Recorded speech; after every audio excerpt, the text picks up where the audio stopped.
Cette vidéo vous est présentée avec le soutien de ChargeMap, votre compagnon de route préféré pour voyager sereinement en voiture électrique.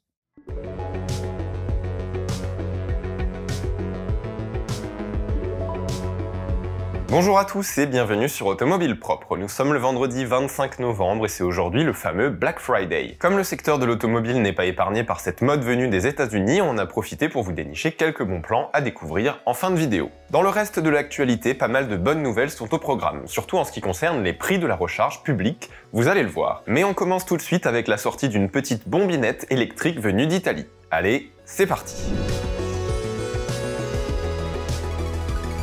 Depuis ses débuts, la Fiat 500e rencontre un franc succès. Arrivée dans les concessions fin 2020, la nouvelle génération uniquement électrique de la petite citadine italienne s'est vendue à plus de 100 000 exemplaires en Europe.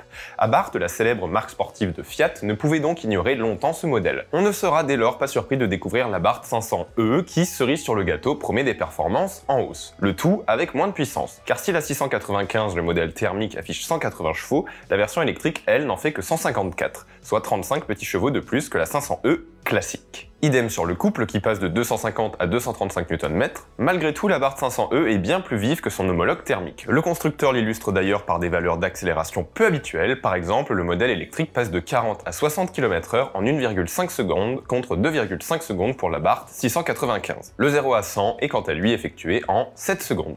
A noter qu'en ce qui concerne les sensations, Abarth a aussi pensé à la partie sonorité. Bien conscient que les moteurs électriques ne sont pas très envoûtants aux oreilles des puristes, le modèle est ainsi équipé d'un générateur de son permettant de rappeler le bruit du thermique aux plus nostalgiques d'entre eux. Pour les autres, vous serez rassurés d'apprendre qu'il s'agit là d'une fonction désactivable. Enfin, au chapitre de la batterie, et comme sur la 500e normale, on retrouve une capacité de 42 kWh.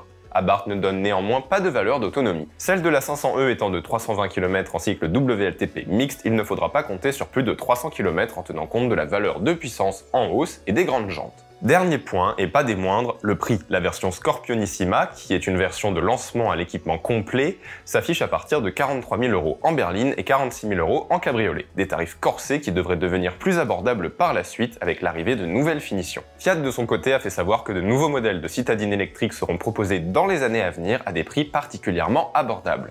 On pense notamment à la Fiat Panda qui devrait faire son grand retour l'année prochaine. Affaire à suivre. Après avoir innové dans bien des domaines, voilà que Lidl se lance désormais sur le marché de la recharge électrique en inaugurant sa toute première station de recharge en France. Baptisée e-Station, celle-ci se trouve à Villefranche-sur-Saône, près de Lyon, à quelques centaines de mètres de l'autoroute A6.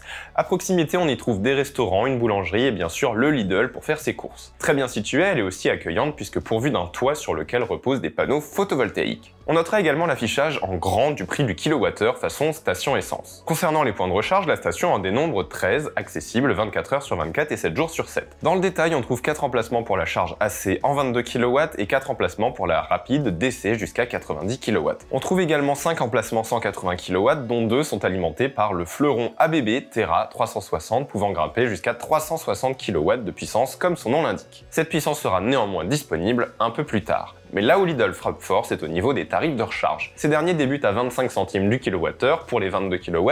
Pour toutes les autres puissances, le tarif passe à 40 centimes du kWh. Un positionnement particulièrement attractif qui risque fort de faire réfléchir la concurrence.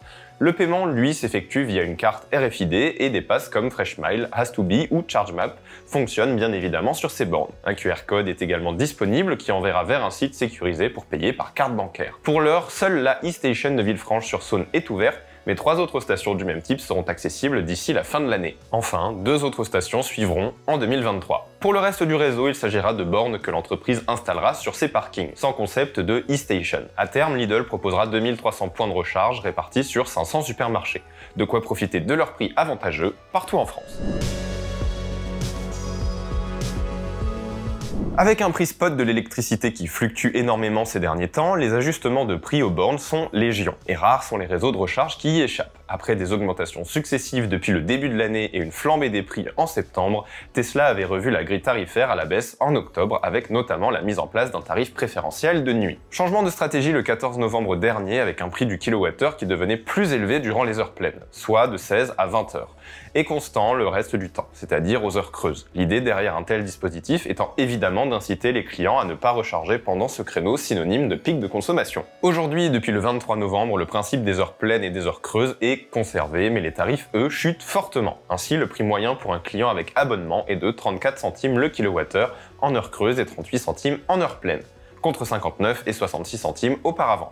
Pour un client sans abonnement, c'est 49 et 55 centimes maintenant, contre 70 et 78 en début de semaine. Un changement de tarif que l'on aurait pu imputer au Black Friday ou encore à l'arrivée de Lidl sur le marché, mais qui s'avère en réalité bien plus prosaïque puisque Tesla adapte ses tarifs régulièrement à l'évolution du marché de l'énergie. Quand l'électricité baisse, la firme en fait alors profiter ses clients, tout simplement. Pour en savoir plus sur l'univers de prix de la recharge, je vous invite à écouter le dernier podcast Automobile Propre. On y parle également caravane et voitures électriques, un sacré sujet, vous verrez.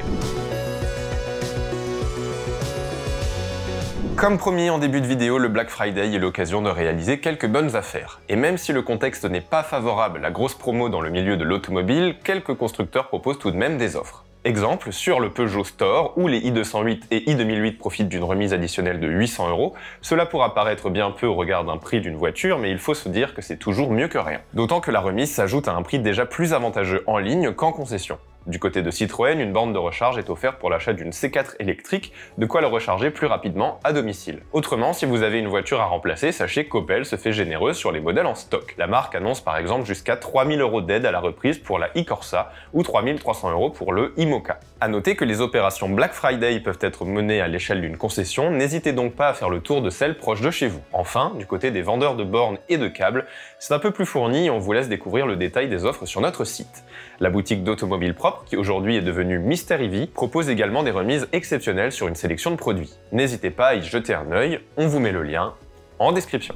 Voilà, on s'arrête là pour aujourd'hui et puisqu'il est difficile de résumer toute l'actualité en 5 minutes, vous trouverez l'intégralité des news sur notre site internet. Vous y découvrirez par exemple l'essai de la Peugeot 408 hybride rechargeable, le prix des NIO pour l'Europe ou encore les finalistes de la voiture de l'année. Comme d'habitude, n'oubliez pas de vous abonner à notre chaîne YouTube si ce n'est pas déjà fait, ou de mettre un pouce en l'air si la vidéo vous a plu, cela permet de nous soutenir. Quant à moi, je vous donne rendez-vous prochainement pour de nouvelles vidéos, à bientôt sur Automobile Propre.